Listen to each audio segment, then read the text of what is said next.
So this here is a ball stake mounted in a stake holder, and this is what we're going to be using for planishing. This is the bit which really gives the piece its final shape and its final smoothness. It's very important to do this bit thoroughly because it really cuts down on the polishing work, and the polishing is what removes a fair chunk of the metal from your project. So the better you do this phase, the better your final project.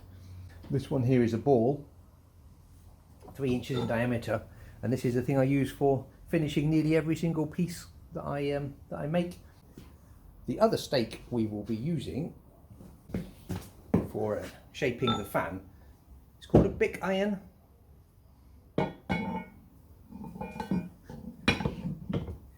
you can see I've got one flat side here like a little anvil and one roundy side.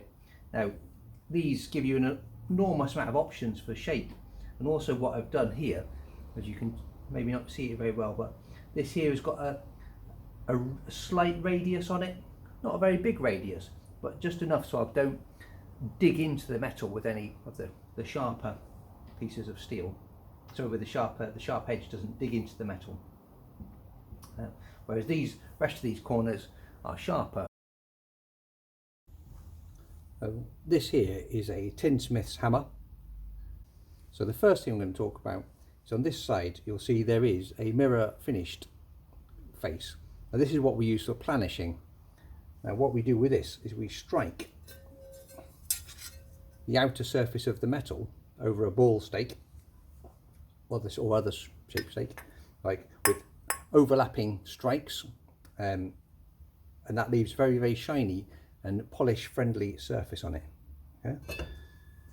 But the thing with this is any sort of imperfections on this face will get transferred to the metal, so that's why I put quite a lot of effort into keeping that one clean.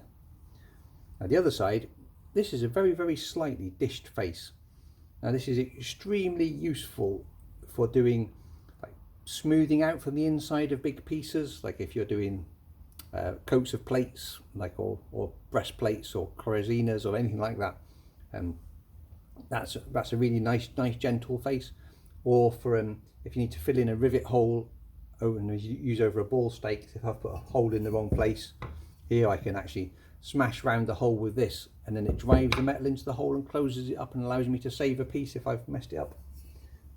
I'm going to start planishing my first piece now. This is a piece that we've dished and bouged already. Quite smooth, but you know, not sufficient to go to polishing. If I was to try and polish it now, I would take off quite a lot of material and remove a lot of the strength. And I'll just show you this up close. You can see that's the kind of finish on it now. Now we'll get started on this planishing. 2 things to note: nice loose grip on the hammer. Hammer's working at its own natural rhythm, and you can keep that for quite a long time. And what I normally do is do a little spot at a time, then stop, check, right, and then move on to the next spot.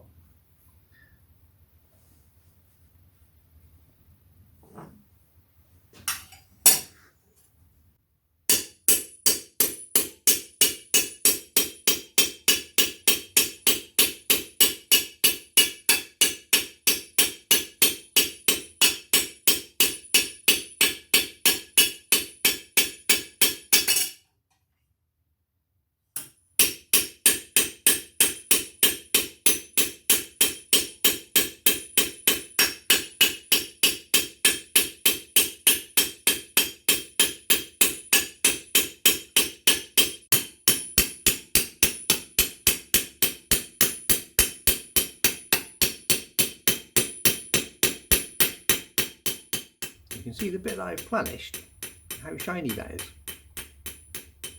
compared to the bits that we haven't planished. And one of the tools we can use for seeing if we've got a smooth curve, see how the light's reflected in there.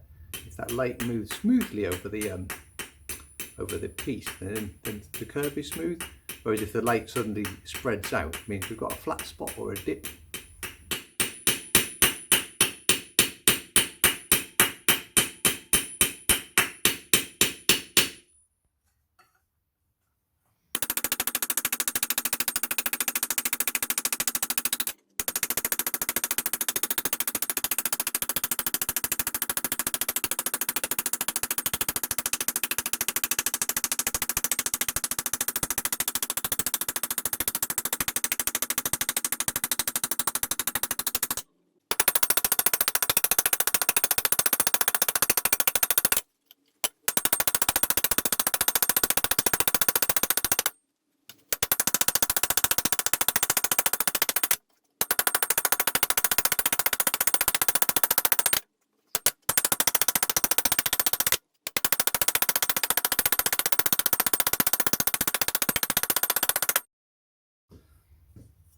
So here we have, first piece is planished and ready to go. You see there how the light moves smoothly over the curves, with this bit being obviously flatter at the end of the knee, and then this curve at the front being nice and smooth. So I'll be able to get on with the other pieces now, and hopefully everything will fit together and we can move on to welding.